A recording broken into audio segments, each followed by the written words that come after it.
Hi, everyone. Hope everyone is doing well.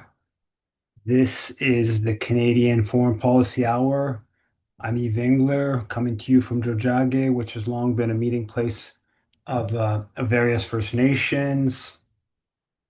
And things are very busy, and actually, there's lots to talk about. So I think I'll get right to it. It's very hot here. It's been very hot here the last few days. Um, and the stories, reports coming out about climate story in the Financial Times about how June was far and away the hottest in European history, far above the last couple decades. And there's just a whole slew of different stories and reports coming out about uh, the climate crisis and how quickly that's accelerating and the possibility of two degree warming by 2030. We're already at one above 1.5. Uh, and yet, if you read the business pages of the Canadian media or the political elite, yes, Canada needs more oil and gas pipelines. That's this line in the Globe's report on business. It's just remarkable to see the disconnect between the worsening situation in terms of forest fires here, in terms of drought, tens and tens of millions at risk of starvation in Africa because of drought, and yet just more and more. The country that has the highest per capita carbon footprint between 1850 and 2021, Canada, is going to keep expanding. And you have Danielle Smith. I heard Danielle Smith, the Premier of Alberta, who was going on about, oh, it's better to get Canadian oil than Venezuelan oil or Iranian oil or whatnot.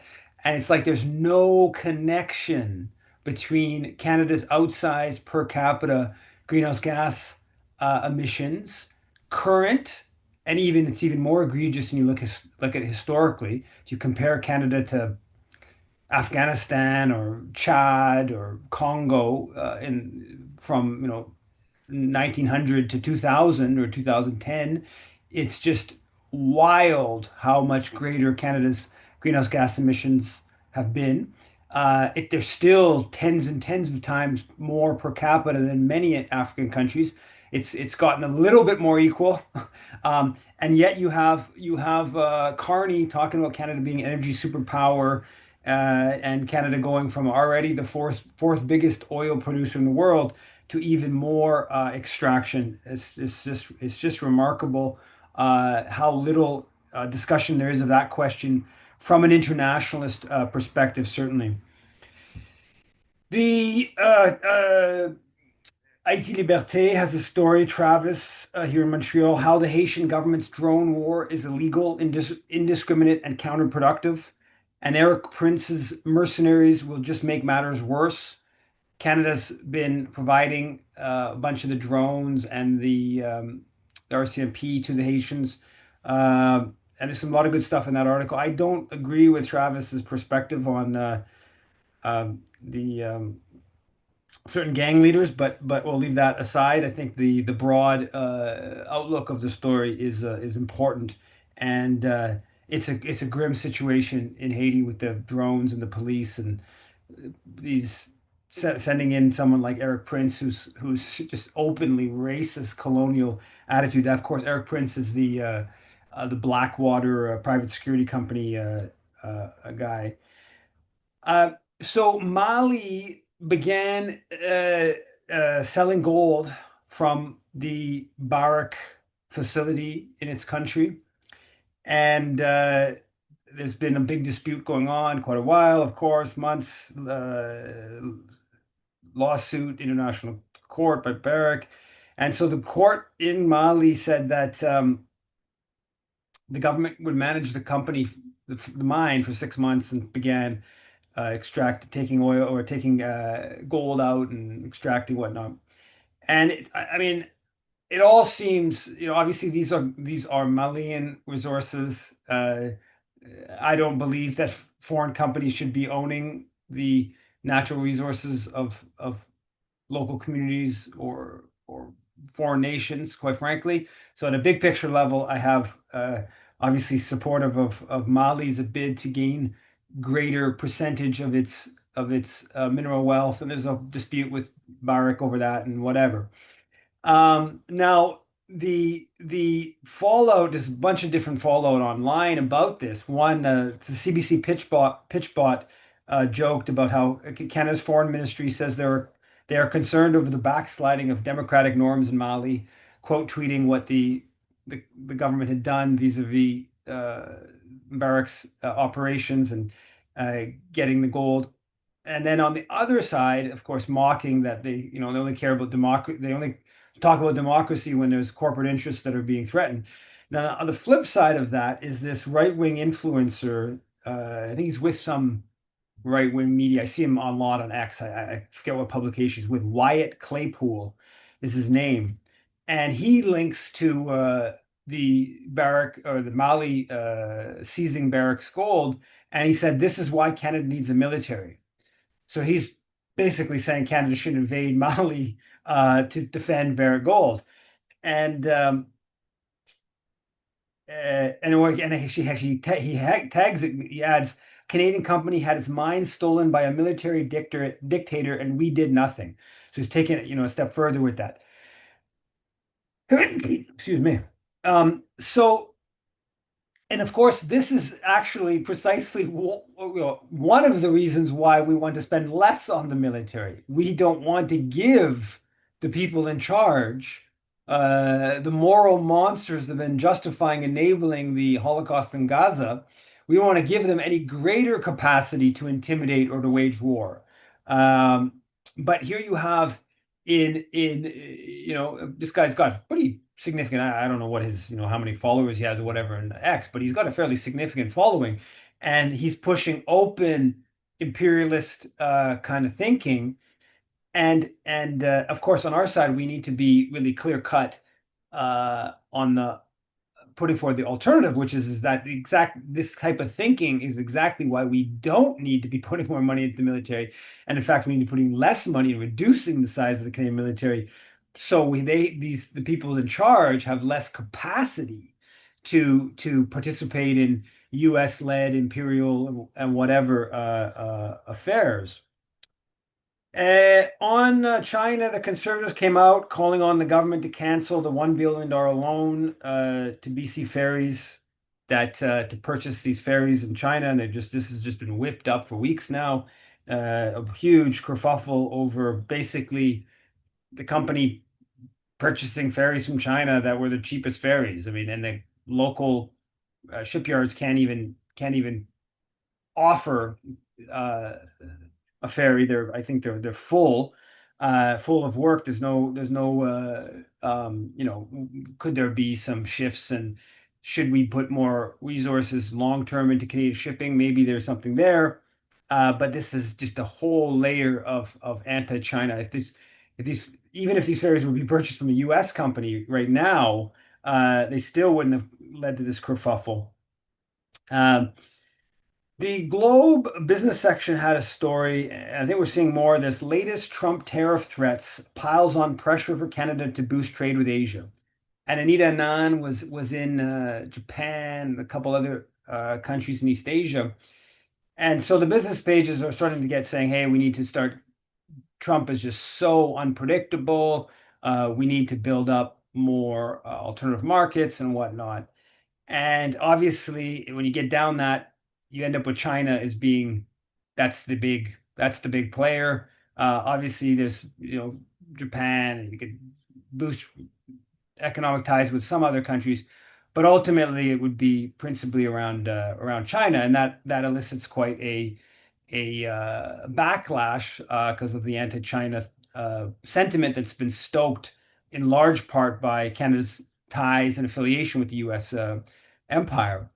Now, on that note, you have Donald Trump stating 35% tariff started August 1st. I mean, the whole big negotiation that Carney supposedly had seems to be blowing up. And so this is where this is a total embarrassment. Carney has been doing everything everything for Trump. I mean, it's border, uh, immigration, refugees questions, cutting digital services tax. I mean, boosting military spending, as one Twitter user said. Uh, Thank God we agreed to all the NATO spending. Imagine how high the tariffs would have been otherwise, right? I mean, it's just a joke. They went bend over backwards for Trump on the military spending on this, and Trump just goes and just throws it out all the window. Um, so, and I tell you, like, you won't even the coward Carney, as I think, not elbows up Carney, coward Carney, if you like, uh, they won't even pause these deployments. I mean, there's just like the simple thing, Carney, when the U.S. A base in Qatar was targeted by Iran a few weeks ago in response to the U.S. attack. Carney, I saw an interview where he admitted there were Canadian soldiers at the base in Qatar. Why, amidst the annexation threats, amidst all the hostility, why would Canadian soldiers still be on U.S. bases, assisting U.S. bases? I talked about it last week. The admiral, Canadian, who's going to be number two in charge of the Pacific no, the Atlantic Fleet. The U.S.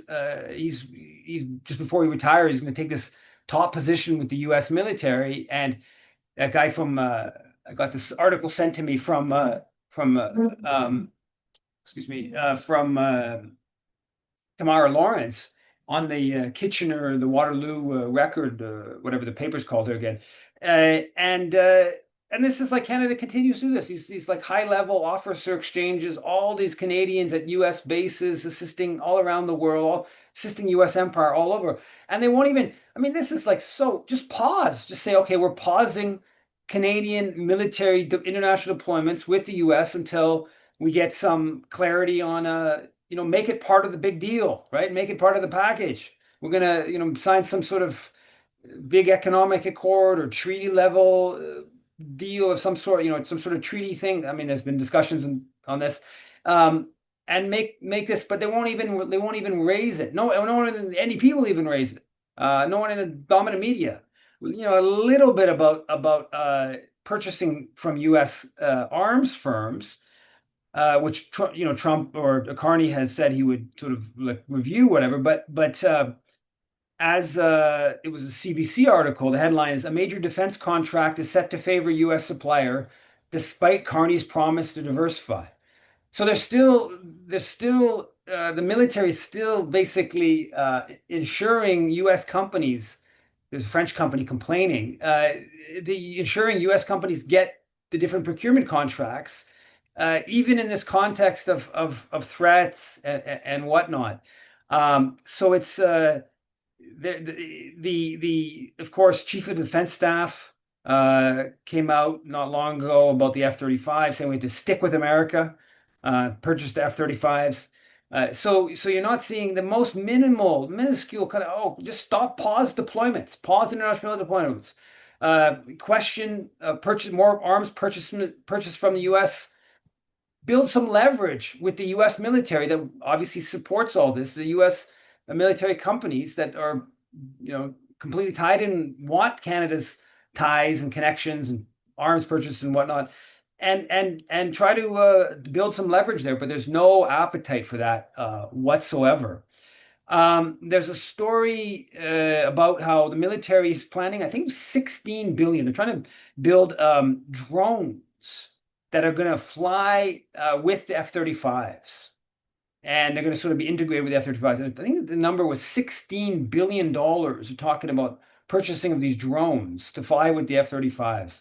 I might be wrong with that number because that sounds exceedingly high, but it's a major outlay, and it's like all the logic. Like, as you buy the highest end of these fighter jets, then you got to purchase the U.S. made high end drones that come with it.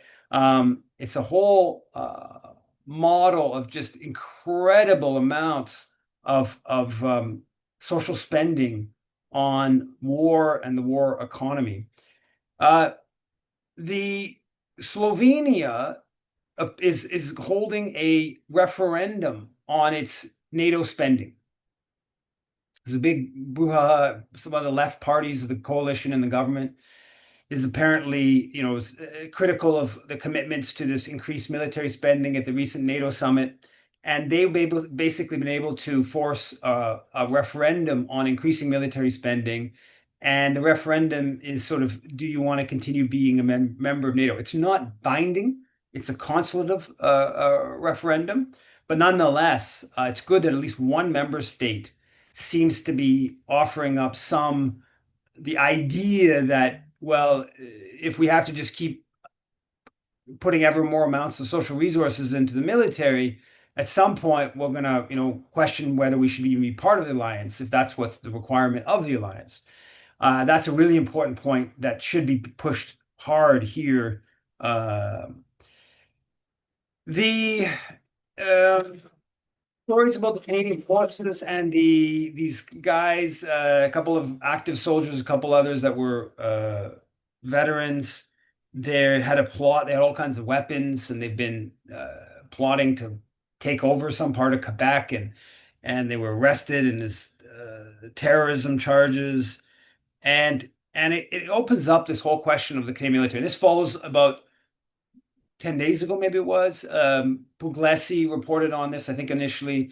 The this like racist and anti-Semitic I don't know if it was I forget if it was like a Facebook chat of this unit goes back multiple years, but basically it's like far right uh, um, uh, uh, group within the military. And there's this whole history of this, right? These variations of these scandals. And I have the quote. There was a story talking about it. And then the military was looked at violent extremism within the forces, asked to investigate it. And then as basically they put up all these hurdles. This is a couple of years ago when some of this got some attention. There was the Canadian who joined that the base, I believe it is, a far right group, and then he fled to the U.S. And I think he was then caught by the FBI. But so they're looking into like violent extremism, which is it's far right extremism. I don't think there's any socialist or economic democracy or anti-patriarchal violent extremism that's taking hold in the Canadian military. It's because it's a racist institution. It's an authoritarian, it's a patriarchal institution. Um, and yeah, but basically the military opened this investigation and then they basically kiboshed it. One of the stories this week was quoting the academic who asked to do this. And so we're putting all this greater resources into this institution, and even progressives writing something about this about Heather McPherson. I'll get into this later on, but the NDP, the main leadership sort of front runner that the establishment's pushing for, she has all these quotes celebrating the military and this and that. And I was trying to think of the analogy of leftists celebrating institution that its whole cultural ethos is hostile to the purported ideas of the NDP or of the left. Again, authoritarian, uh, whole history of serious racism, obviously highly patriarchal. And I was like, does the Conservative Party like put out statements all the time celebrating like feminist collectives? And I don't know what the analogy would be exactly. The best analogy it could be unions. I'm not sure if that works quite as well, but that's essentially what's going on here, where left politicians feel the need to celebrate this institution, even though this institution is kind of like a a uh, a hub of beyond what it does internationally, but just domestically, it's a hub of a lot of what we would consider reactionary ideas. Um, a couple of little things. One, I came across this. I've seen this before, but China spends less than 1.5% of GDP on its military. So now I've talked about Mexico as a target. Mexico's down at like, I think it's even below, but around 0.7%. And that's what we should be talking about if we want to talk about the proportion of GDP Canada spends in the military. Let's look to Mexico as a model. But the other alternative, especially considering it's hyped up as such a threat, would be China, and it's much less proportion of its GDP than Canada. I think that's an interesting thing to keep in mind. Another just little tidbit that I came across, I think it's from a little while ago, but sent to me, Darren L sent this to me, about the National Bank and the Ministry of Economy says that Ukraine has lost around 40% of its working age population due to the war. 40%. And there's different projections. I mean, Ukraine's been since its independence, it's been losing population, and it's obviously lost a bunch more population, millions left after Russia's invasion. But there was some statistics in here. It's just remarkable. Down to I think there's projection of maybe down to like 28 million. I think it was by 2035 or something like that, or 2040. This is just all such a disaster for Ukraine, and obviously, as I've said, Russia's invasion is principally to blame, but all these provocations, all these people who are the quote unquote pro-Ukraine people who have pushed the NATO expansion, who've pushed this belligerent kind of position, policies, have basically, I mean, as Mersheimer stated back in 2015, the country's going to get wrecked. And it just seems the evidence of this, no matter where things go in the short or medium terms, medium term with the war, which everything shows that Russia's gaining and just sort of steadily chipping away. And obviously, these kind of statistics, from a Russian perspective, the long game, you have the long game here. It's just such a horrible situation. On Palestine, well, I think I talked about this previously, but there's a couple of these resolutions about UN and UN Human Rights Council in terms of defending the International Criminal Court and Canada. All these, basically everyone supports it. Canada doesn't vote. Um, and then this week we of course saw the Americans sanctioning the special rapporteur. Uh, Albanese. One positive in response to that, I haven't seen anything from the federal government criticizing that, but one positive, the NDP did nominate Albanese for the Nobel Peace Prize. That's a good development. I saw it online, but apparently it's in the front page of the National Post. Or it's on the National Post at least. I saw it as an image of it, but I saw the tweet from the group. It's this supposed indigenous organization that's claims to represent communities across Canada, that says we are writing to express our deep concern regarding the upcoming October performance by the Irish band Kneecap at History Toronto and the Vogue Theatre in Vancouver. Uh, so this Zionist First Nations organization, and you got to know that there's a whole. This has been going on for at least 20 years with the Israel lobby, bringing indigenous leaders to Israel and really doing all kinds of outreach to develop and to undercut those talking about settler colonialism and solidarity between indigenous peoples, but also to just sort of just enable Israel lobbying here. And so here you have like indigenous groups are basically saying that this Irish music group's not welcome in Canada to perform um, because of their support for Palestinians. It's just a mix of how vast the Israel lobby kind of efforts are, and it's also a mix of that repressive, that just authoritarian. On the note of the authoritarian, Israel Now, which is the Mayor Weinstein, the former head of the JDL's group, he's talking about he's protesting outside of Art House in Toronto until they're shut down. Uh, there's a bunch of this group. I forget what the name they call themselves, but they started a whole campaign to have my Twitter account shut down. On the more positive side of this, there's the charter challenge to the bubble zone in Hamilton that was passed there. We'll see what happens with that. Um, the there's a good story in the Canada files about Canada's jingoist frenzy over Iranian sleeper cells and regime agents. Talked about that, I think, last week about maybe it was 2 weeks ago, Kotler and all his claims about the Iranian sleeper cells that were going to assassinate.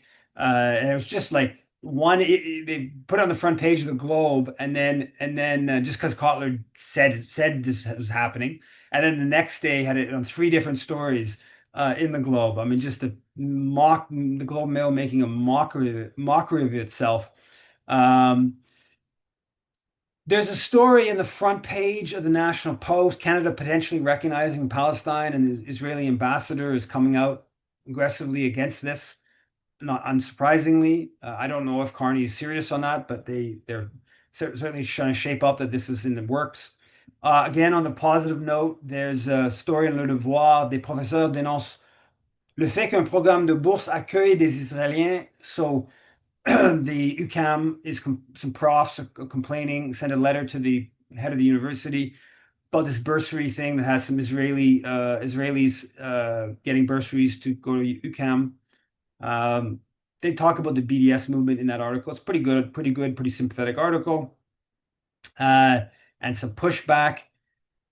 Uh, on this repression side of the equation, Sue Ann Levy, the former Toronto Sun columnist, said I was part of the Hitler Youth. She said that a couple times now on Twitter in recent days, and I've been counseled that I should sue her for defamation.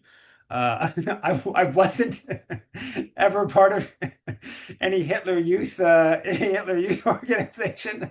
I'm not sure there are any Hitler Youth organizations in Canada anymore, but there certainly weren't many of those on the east side of Vancouver when I was growing up.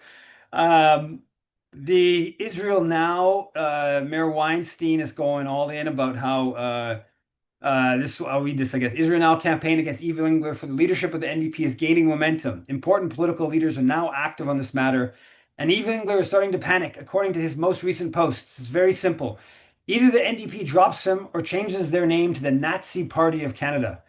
And so there's a whole bunch of the Brian Lilly, the Toronto Sun columnist, is was echoing. He quote tweeted Mayor Weinstein's thing for the NDP to shut me down, calling me uh, I forget what he called me, but something very bad. I was very offended.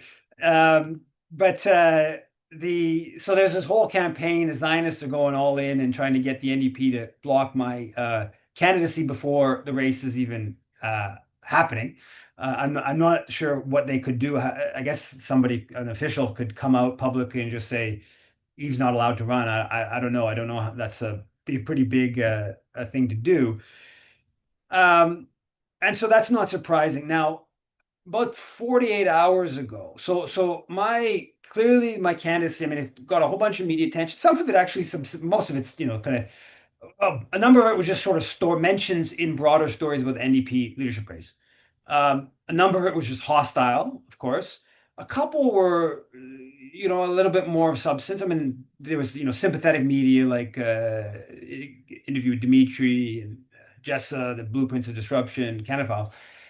But even in there's another one, some YouTube influencers, pretty good little kind of summary, not of the foreign policy side, just of the domestic policy of, kind of talking about economic democracy or alternative to capitalism, kind of raising that and the importance of that for the NDP.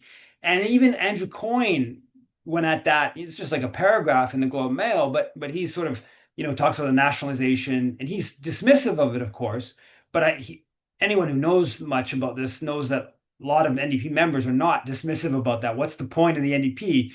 Even if you don't care about international affairs and whatever, what's the point of the NDP if you're not offering some sort of socialistic kind of program? I mean, why not just become the Liberal Party at a certain point? I think lots of NDP members, of course, support that.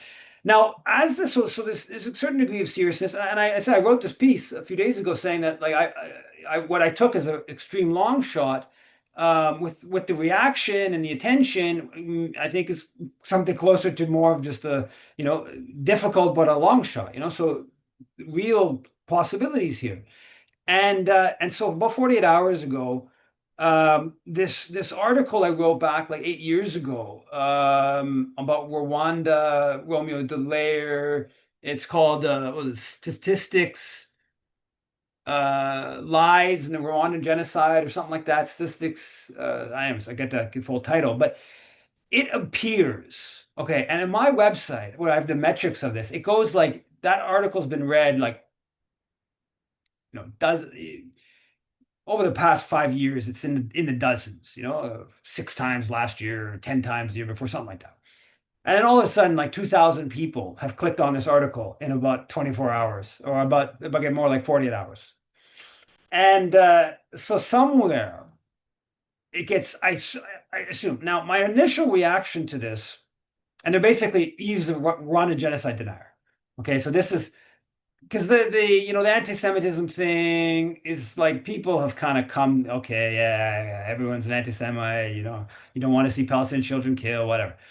The Putin thing, that's a bit stronger, I think, than the anti-Semitic thing now, but still, it's like, okay, yeah, he's just a Putinist, he's just like, he hates the Ukrainians, whatever, I don't know what, right? Okay, that's lost, I think. It doesn't have now. People know nothing about Rwanda, of course. They know nothing about Rwanda genocide. All they know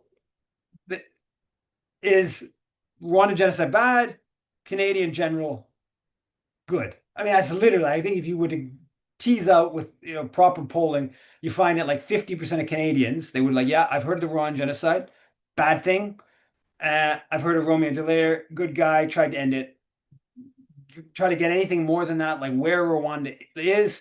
Probably a lot of them would get that was in Africa. Where in Africa? Most would probably not get you where in Africa. Uh, you know, the RPF's invasion of Rwanda in 1990. That's just say we're down to like 0.1% of the population that wouldn't be aware of that. Probably not even 1% of the population that knows that the presidential plane was blown out of the sky, which what unleashes the genocidal violence. Probably not even 1%. So like just such a low level of knowledge. So they boom, and it's just all over. And now I made a mistake in all this. So this article gets seeded. This guy Landu, I think is his name, Toronto journalist. He says his byline, Toronto Star, and others. He posted. I thought he's a leftist.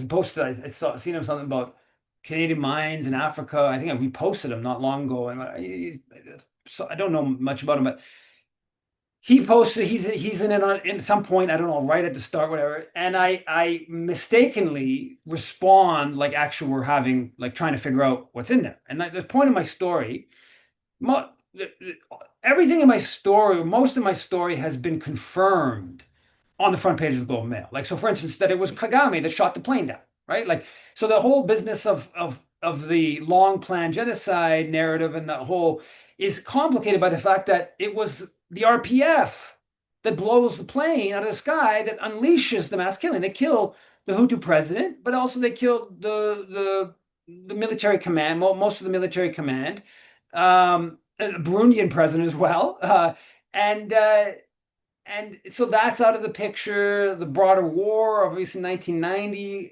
is out of the picture.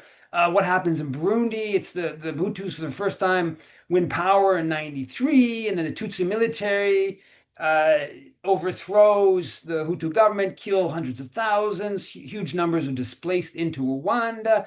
Obviously, the RPF had invaded from Uganda, the bigger neighbor, and displaced much of Rwanda. There's all this. It's a powder keg. The country's a powder keg. And then they blow up the plane, and it's the RPF. It's Kagame that blows up the plane, right? We know that now. That's the front page of the Globe. It made sense at the time. Everyone in Rwanda thought that was the case. And now it's been proven that the RPGs were from a Ugandan stockpile, and the Globe had it on the front page. They traced the the whatever the not the URL for the weapon, but the anyways the code for the weapon, and so that stuff's all been confirmed by the Globe and Mail. The statistics that I deal with in the story is not. I'm not making a particular claim on. There's wide range on how many people were killed, and basically the numbers just keep getting higher and higher. The problem with those who are or keep increasing the numbers, the statistics, is that there's the census in 91 says there's like 530,000 Tutsis in the country. And so I quote in this article, even Kaplan, Gerald Kaplan, who's supposed to be an expert on this, I believe he says, I got to read the article, because I think he says 800,000 or a million Tutsis were killed. And I quote someone from Tai saying similar number. It's not possible. There's a dispute exactly how many Tutsis were in the country, but it's not possible to have killed a million Tutsis. There weren't a million Tutsis in the country, and there were hundreds of thousands of Tutsis that weren't killed. It's literally an impossibility. And so that's what the article goes to, and then it goes into the Canadian nationalist side to understanding um, the the propagation of the simplistic descriptor of the Rwandan genocide. And this, of course, it's not. This is not just history. This is Paul Kagame's justification for 30 years of mayhem, killing millions in the Congo, and it's an important part of his justification for his dictatorship, which is very brutal. And so there's a whole industry of framing this simplistic narrative of the Rwandan genocide in favor of Kagame, and and Canada, Dallaire, of course, obviously, but other players like Kaplan that I cite in the article. I've also been players, and I go into like I quote like monthly review. It's fascinating. It's actually, I mean, if you know, I mean, the Rwanda genocide story is a very. I've read, I don't know, a couple dozen books dealing with various elements of this. It's the whole thing's quite fascinating. Canada's role in all of this is important, and Dallaire, of course, the whole white savior side to it, and all this. So anyways, I mistakenly respond in like good faith to this guy Jack Landu, I don't forget his name. And I say, are you saying that you think there were, I think what I said exactly, you saying that you think there were more Tutsis killed than lived in Rwanda? And then that gets taken and the bots. Now, so initially I thought there was a good chance this was sort of like NDP brass seeding this whole Eves of Rwandan genocide denier as a way to justify expelling me, not allowing me to run in the race. And they'd rather do it on Rwanda grounds than on anti-Semitism Palestine grounds, right? Because that people will be like, there's a Holocaust going on in Gaza. We don't want this will elicit a big reaction. Rwanda's like, okay, it's like so I thought it would maybe that was where it was going on. But now once this happens, once this so I get community noted. The community note my little comment to this Jack Landu about, are you saying there's more? And I'm referencing, of course, my article, which is what this is about. So it gets community noted. So it's just dilute. I think that they're saying like 250,000 people had seen, according to the Twitter metrics, had seen my little comment in this. This is just like a totally innocuous comment in reference to the article, thinking I'm in some honest discussion with this guy, and it gets community noted, and so now it's like there's a statement. The statement is questionable about how it's community noted, but even by the numbers they're saying in the community note, which is essentially saying there was more Tutsi in Rwanda in '94 than the census showed back in '91. Even by the increased numbers than the census, it's still not doesn't disprove what I say in my article, which is these people saying a million Tutsis were killed is an literal impossibility, and so now at this point, the whole community knew. Now there's no doubt in my mind this is Israel bots that did this, right? This was this because the whole community know this. I don't know exactly how you do it even, but you message Twitter to say something wrong has happened, some sort of grave moral error. I mean, if you read what I tweeted, all I said is say all my tweet is are you saying there were more Tutsis killed than live in the country? That's literally all my tweet was that gets community noted saying, so now it's like anyways, it's just they were succeeded. They succeeded in getting this impression, this whatever of he's a Rwanda genocide denier, and lots of like sort of mainstream NDPers who are hostile to me don't know anything and don't care, quite frankly, about Rwanda. They jump in on it, and this is like, oh, this is good. We got him. We wanted to get him, and whatever, and we got him here. It's so I believe, I guess, is that there were people who went through like all my articles, like hundreds and hundreds of articles published over the past 20 years on my site. They found this is like the big gotcha one. Eve's a Rwanda genocide denier, and they went with it. It's pretty pathetic. Obviously, how political affairs work, and we know the Israel lobby works in these types of ways. And there's lots of people I think that see through it. A couple thousand people read the article I wrote, and I think this important history because it's not just about, or it's not just it's an important political idea. It's part of what the point of the article is saying that Canada is a powerful international ideological uh, creator. And like the African Union's report on the Rwandan genocide, written by a Canadian in Toronto, right? And that's part of what I got into, and how important the whole Canadian nationalism is to shaping, obviously, Kagame's interests, obviously the fact that Washington has aligned with Kagame, um, but also there's an element of this. It's about Canadian nationalist mythology of the great Canadian general that's part of shaping this highly simplistic understanding of what happened in 94 and in the lead up to it.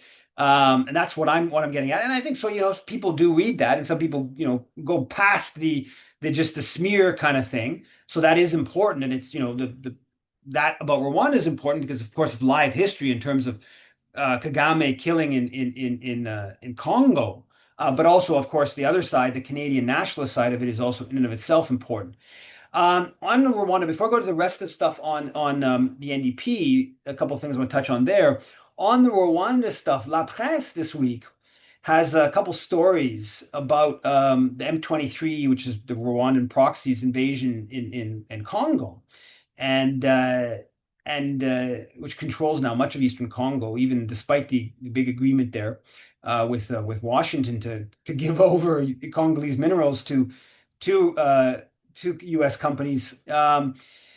They say it's about one of the stories about Canadian who goes back and he's like a prominent in the M23 rule, and he says one of the passages, Canada est prêt à tolérer des citoyens lorsqu'il est question de renverser des gouvernements étrangers.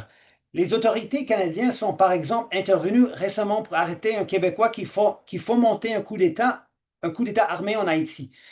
Mais elles ont laissé tranquilles les supporters de la rébellion congolaise malgré des condamnations officielles d'Ottawa. So basically saying that they allow this this this these Congolese fight supporting the M23. They allow them to go and participate in this violence and kind of contrasting, hinting at the geopolitics of it, hinting not directly getting into it, but hinting at, which we know Canada supported Kagame. Canada's backed Kagame as he kills in Eastern Congo as a very clear cut for a long time. Anyway, that was interesting stuff in the La Presse on that and the Canadians. I didn't know anything about this, about Canadians who were part of the M23 in control parts of Eastern Congo. Couple other things on the NDP race before opening up. There's a number of people out there who got really angry with me for this piece on McPherson, Heather McPherson, saying that she's been vocally tepid in her opposition to the Holocaust, Canada's enabling the Holocaust in Gaza. and it lists a whole bunch of things that she hasn't touched, issues she hasn't touched, from charities to Foreign Enlistment Act, to War Crimes and Crimes Against Humanity Act, to the terrorism list, all these things that are anti-Palestinian. At her meeting repeatedly with Erwin Kotler, including did an event with Erwin Kotler on June 11th, 20 months into the Holocaust. And so, but people, a lot of people, I mean, people at the, I was, some of the PYM I was talking to, Palestinian Youth Movement, at the demo on Saturday, um, had a positive sentiment towards McPherson. So all kinds of people in the Palestine world have this positive sentiment because she has been, again, vocally tepid. She's been the foreign affairs critic, and as the party has shifted, she has been, raising the issues a lot. I erred. I should say this. Apparently, I said that I didn't know, I couldn't find that she'd been to any demos. People told me that she had actually been to demos. Actually, people in Calgary and Edmonton said she'd been to some demos. She doesn't seem to have announced it in advance. It doesn't seem to have made a big deal of it, but apparently has been to a number of demos, which is good. She obviously should have been. She hasn't been to enough of them and hasn't made enough of a deal about it. But she should be credited for going. Um, but I got like criticized by people, like Palestine people I know, about basically being, this is divisive and how dare you attack Heather McPherson on this stuff. And then like one former Andrew Jackson, a former CLC economist, who I don't know if I ever really got to know him, but I kind of crossed paths with him when I was working at the CEP back in 2012, 2013. Um, and the NDP must rekindle a democratic socialist movement in alliance with labor and social justice activists. But the last thing we need to revive the left is a sectarian attack on a fine MP. So it all becomes sectarian, right? You point out substance of Heather McPherson's policy on Palestine, and it's just sectarian. So like differences of substance, and that's how now Heather McPherson on Palestine is okay, but she's horrible, horrible on NATO. She's a total hawk. And I talked about, I did a piece this week about if they're going to try to vet me out of the NDP leadership race, block me from running. And I listed things that Heather McPherson's done that I've never done, right? She stood up for a literal Nazi and applauded someone who was or talked about how they fought against the Russians during World War II, or in other words, swore an oath of allegiance to Adolf Hitler and fought against the Russians. She's met with Kotler repeatedly, celebrated Kotler, done events with Kotler. I've never done anything so egregious. She's a big proponent of Trans Mountain Pipeline, the carbon bomb, enabling Canada's carbon bomb. Anyways, it's there's real differences here. There's people, I think, who either maybe it's because they plan to support Avi Lewis, who I think is expected to run, or it's because they're too, in my opinion, too kind of like tied to partisanry rather than issues and substance, and they get quite defensive about, I don't know. Heather McPherson may be a very nice person. I don't know her. I don't think I've ever met her. But my difference with Heather McPherson is that there's some pretty substantive ideological differences on Palestine. And I wanted to mention on this. I think there's a lot of people who've also forgotten the trajectory, not just like a long-term trajectory, but the recent trajectory with the NDP in Palestine, right? All these advances have been won, right? These are Heather McPherson, the party moving to where they've been moving to is because of all the campaigning, including lots of negative campaigning vis-a-vis the NDP, right?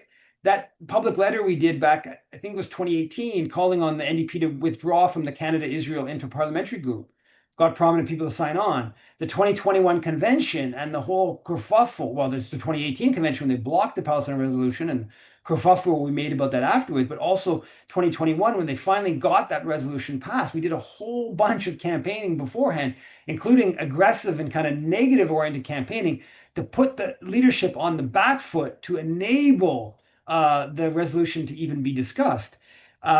So these aren't, Heather McPherson hasn't taken this up just out of moral kind of positioning, but it's because there's been campaigning and not just positive campaigning. Let's be really clear, crystal clear, that because there's been aggressive hostility, denunciation of the NDP's support for Israel or unwillingness to challenge Israel or whatnot.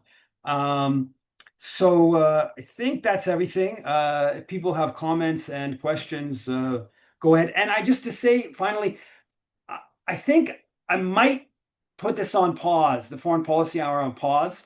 This campaign is really ratcheting up. We had a really good volunteer meeting yesterday. There's tons of people uh, getting in contact, requests for all kinds of stuff. If you don't get an email next Monday, it means that I'm going to be on pause at least through the summer. Just so much work cooking there. Maybe not. I'm still kind of thinking about it. But yeah, I'll send an email if we're going to do it again next Monday, and if not, then it probably will be paused for about at least about 6 weeks. But yeah, go ahead. I'll make Laura a a co-host. Uh, so we're this is no.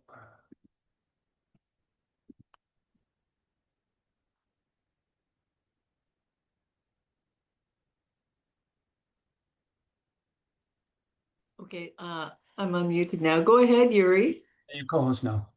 Yeah, go ahead, Yuri. Okay, thanks, Laura. Oh, wait, one moment. Yeah, thanks, Laura, and thanks, and yeah, Eve. Yeah, thanks for all you do. Great, great as always. I have two questions, but first, let me read out this one question that was in the comments from Reagan Boychuk, who I believe did some articles for the Canada Files.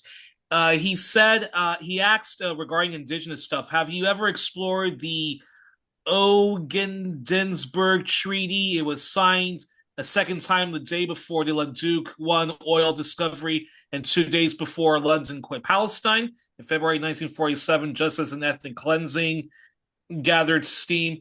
So that's from Reagan Boychuk. And I just want to say regarding the attacks on you on Congo and Rwanda, I think that's just I'm actually quite shocked myself to see how many people recycle just garbage, junk history, and junk journalism regarding Rwanda. And I'm even stunned when I see hate comments and trolls on and Garrison's Twitter and even your Twitters. How much that there are people who just recycle nonsense about Rwanda and basically normalize the unthinkable regarding his endless aggression on Congo, which I guess is just goes to show you just how powerful propaganda is, and we continue to underestimate it at our own peril. And just regarding the attacks on you, you know, yeah, I just do you think it's quite shocking that these far right junk journalists like Brian Lilly, Andrew Coyne, who used to be a National Post contributor but now is a Globe and Mail loser, and some of these other just like far right junk journalists? Okay, like first of all, you guys would never vote for the NZP ever. You guys are all supportive of the Conservative Party. So why do you guys give a fuck like who like is running for the NCP? And yeah, so I just wanted your response to that, and yeah, very curious to see what will be the left's response, if they'll be supportive, if they'll be silent, or if they'll endorse yeah, people like Avi Lewis and Heather McPherson. Curious response. Yeah, I mean, there's lots there. Yeah, the it's for commentators in the establishment media. It's obviously the comment on the state of all the parties in some ways is what they're supposed to do in terms of not necessarily being partisan and stuff like that. I think that the right wing attacks on Israel related stuff is not a smart attack method. I think Mayor Weinstein coming out and publicly saying he's working to have my candidacy shut down is beneficial. Same thing with Brian Lilly. The smarter way to do this is exactly that's one part of. I think that seeding this idea of Eve as a genocide denier, and there's this whole like rhetoric out there. How can you be against one genocide when you? So there's like it's framed as like a pro-Palestinian. Like I'm against the genocide in Gaza. How could you be against one genocide when you're supportive of another? When that's the whole rhetoric they started pushing on. And so, and I think unfortunately it does work with the notion of being a genocide denier is like, oh, it's like this really stigmatizing kind of idea. And so it works, right? This stuff works. And this, you see that you also see that the kind of the organized bot kind of campaigns is clearly the power of that. And is that something that's like Israel lobby, or is that Israeli government stuff? I don't know. Um, but yeah, I mean, there's more in there that, but you brought up, but yeah, I guess that's the main. Okay. Emily, do you want to go ahead, please? Yeah, uh, I'm disappointed that you're running, Eve, to tell you the truth.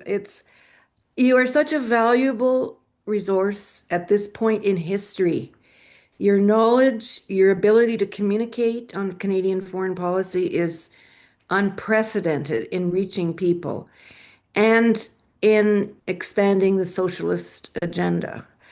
And partisan politics is the whole process is destructive. And you end up, as we all know, with the lowest common denominator.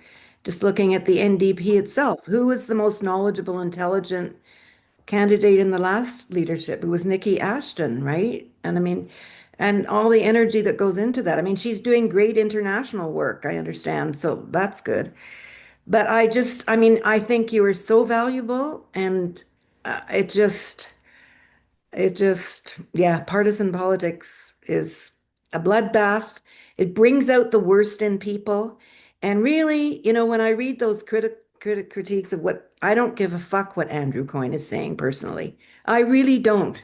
I care what my neighbor is saying. And I care when we had a beer on the deck the other night and I was able to provide information that I've learned from you, right? Like about what's going on. My next door neighbor works in oil and gas, and we were able to having wonderful conversation about degrowth because it just so happens my granddaughter's going to Spain to do her master's in degrowth. So, my next door neighbor's an economist, and I was able to talk intelligently about things that he knows about, that I've learned what's going on internationally for Canada. So anyway, that's my perspective. I think I put it in the chat as well. So you're too good a person for this shit, really. You're too valuable for the socialist movement.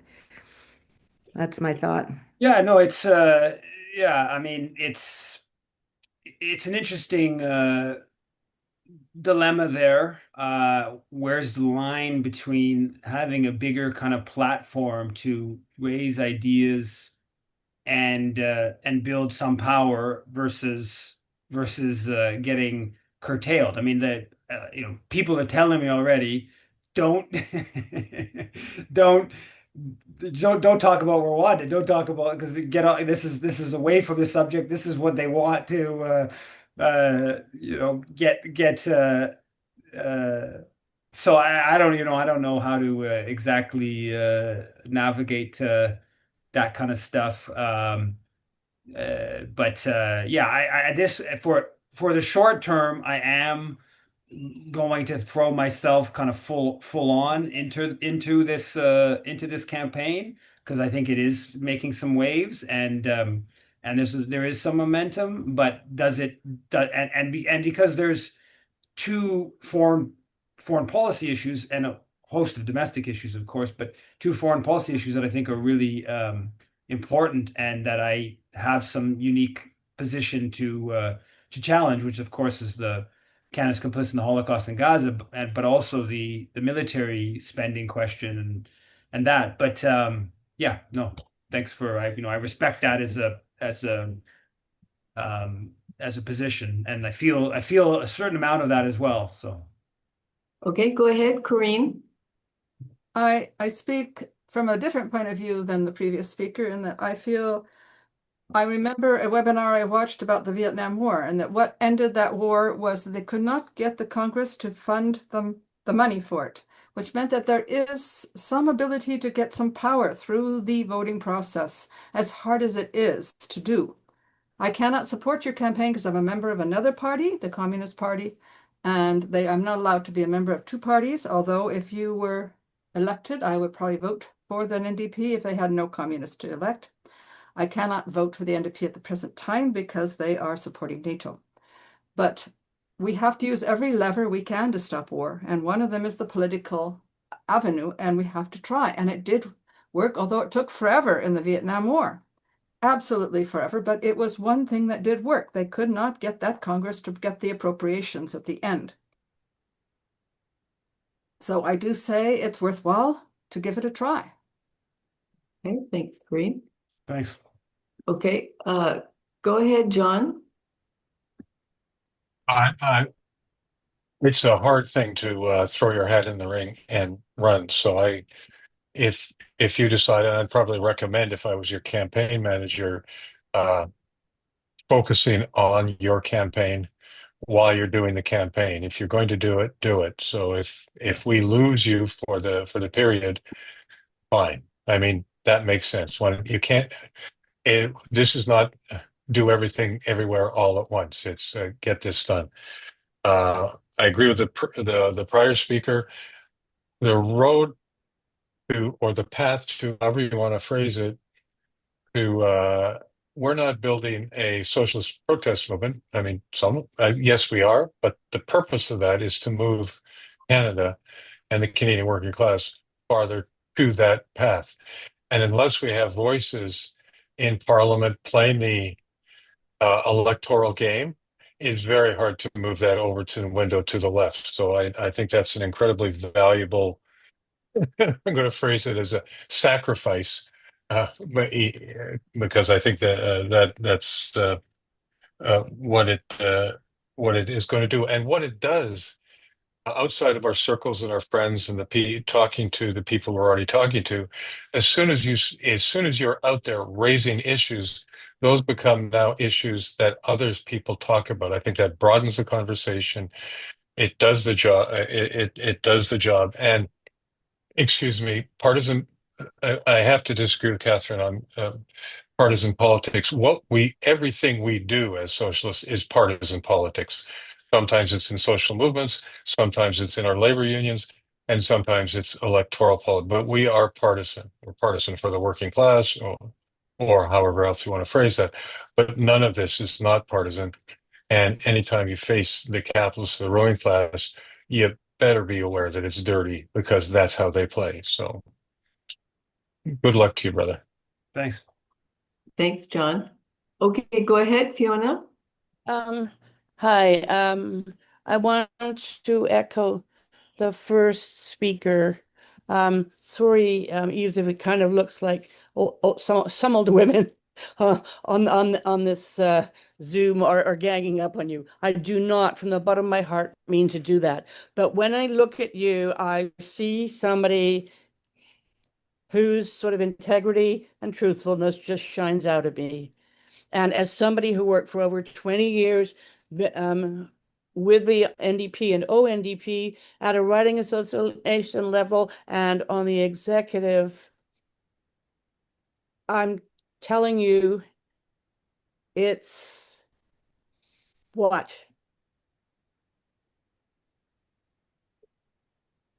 I urge you to think very, very clearly about what it is you really want out of what you are doing. What you presented to us initially, that running would enable you to raise all these issues that other candidates don't have the courage to raise and get them out there and make it possible for Canadians to start to dialogue about all these. That's fantastic. That's absolutely the right thing. It's not the same thing as actually getting the job. Yeah. And I say from the bottom of my heart, you do not want that job. And please, I am totally with my left-wing socialist friends about why we need a change, we need a new party or anything else. Are you Jeremy Corbyn, I'm asking you that. Can you live through what that man lived through? Are you that person? Do you want that? Do you want that for your family? You know, there are so many ways of contributing, and you're the biggest contributor I know to all this. I don't want you to change that much. And this, whatever happens, it will change you. Okay, enough said. Yeah, thanks. Yeah, I mean, yeah, I think having the bigger platform and pushing the different ideas, I do want that, and I think there are opportunities. I think there's already even some indication that's already happened in some ways, but there's obviously lots of negative that comes with that. But yeah, we'll see. I mean, I still think there's a high likelihood. Clearly, the people in the party establishment want to just block the candidacy. And so part of the first phase is just trying to ensure they don't or aren't able to do that. But yeah, how the impact, the broader impact, I'm not too worried uh, that it will be so devastating on a personal level. But we'll see how that plays out. Do you think, Eve, they could block your candidacy? What Well, grounds would they I have? think they're clearly trying to block the candidacy, and I think that's that's no doubt that they want to block the candidacy. How I don't know what the methods they'll employ Mhm. to do that. I've been told from different people they'll come up with some sort of rule that seems reasonable, but it's really just designed to say, if you didn't renew your membership in the party by this date, you're not allowed to run. Well, uh, Mhm. you know, so there's all kinds of methods like that they'll try to employ. People are already preparing the legal team to respond to that, right? Mhm. They tried to at the Green Party. They blocked Dimitri, was it twice even? And he was able to kind of overcome it. Alex Terrell was blocked at the Green Party. I was reminded today by Alex that even Denis Coderre, he was blocked, former Liberal MP, and I think he was a minister. He was blocked from the Parti libéral du Québec, so the Liberal Party. He was blocked from running. I don't remember what the reasons were, uh, but that was pretty recently. So blocking of candidates is not that abnormal of a thing. Um, I think the only, or not the only, the main way that to avoid the blocking is that to to make it like you're going to block on behalf of those pushing for genocide in Gaza. And amidst the slaughter, it's very uncomfortable for the NDP brass to do that, and so the more tension and the more kind of focus on, I guess the more polarization, if you like, on that question of are you going to cower to the Israel lobby forces? Um, that's the way to make it very difficult for the party leadership to block. They've already brought in this whole $100,000 fundraising goal, which is designed, of course, to constrain the parameters of the debate. And their preference would be to have a couple people running that all more or less don't criticize too much of what's happened, and they follow a pretty um, whatever kind of uh, policy outlook. Yeah. Okay, and we have one last question from Jasmine. Go ahead, Jasmine. Yeah, I was wondering, I thought that I saw for the leadership bid that it was staged where you had to raise a certain amount of money, like, I don't know, 4 times or something like that. Is that how it's going to work? And is that a barrier? I I don't know I don't think they haven't announced the specifics of the rules. They said that the amount, and they've said that there's going to be some option or some possible plan of segments of donations. And in principle, that would be seems to be a preferable way. Obviously, just getting 100,000, overnight is difficult. They can't, of course, ask for the 100,000 right away. So because you can't just go from zero to 100,000.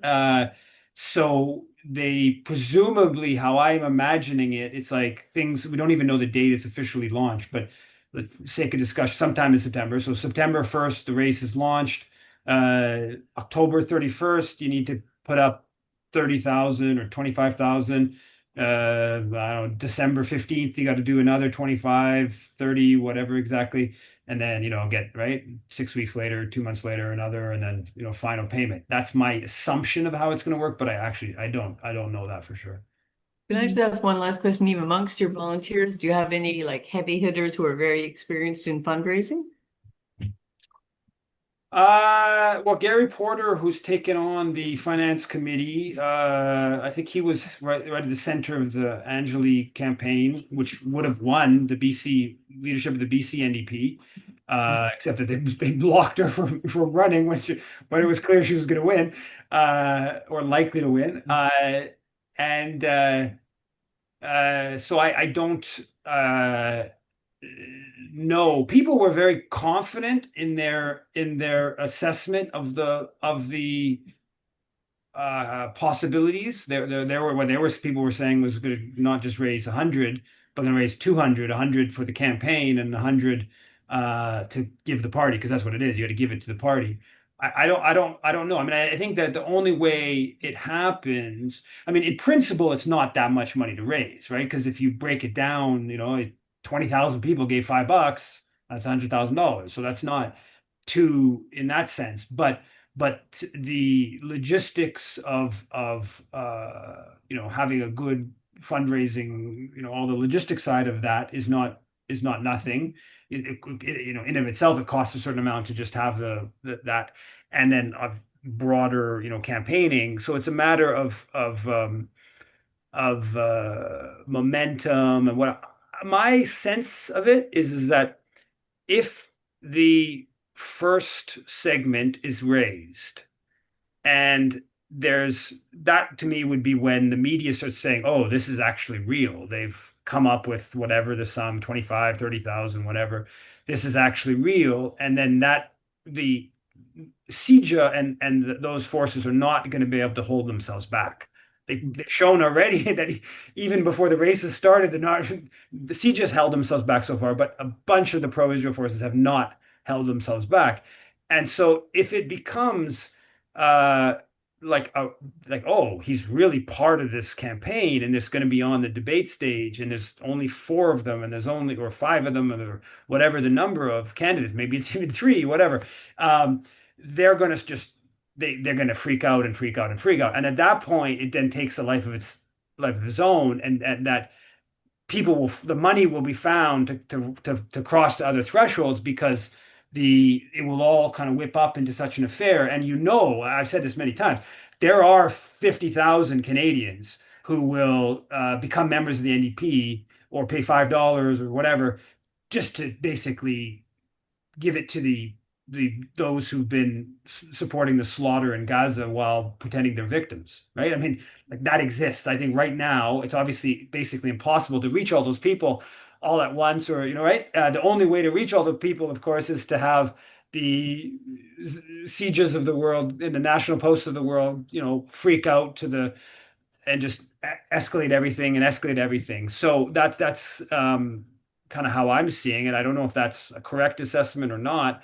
Um, but yeah, so I think that the funding will be difficult. But if we get the basics of the campaign going, I don't think the funding. I still think the vetting out is going to be the more likely block than the funding is going to be. That's my guess. And uh, and it's obviously, it would be totally undemocratic for the the NDP to say that members are not allowed to to select the leader, but that's what they would be angling for, and especially if they thought if in the next 6 weeks there the campaign gets going, there's a certain degree of organization. It's a weird kind of bind that they're going to want to exclude me even more, and it's going to be even more difficult for them to exclude me. So it's a kind of a interesting dynamic there. But yeah, we'll see.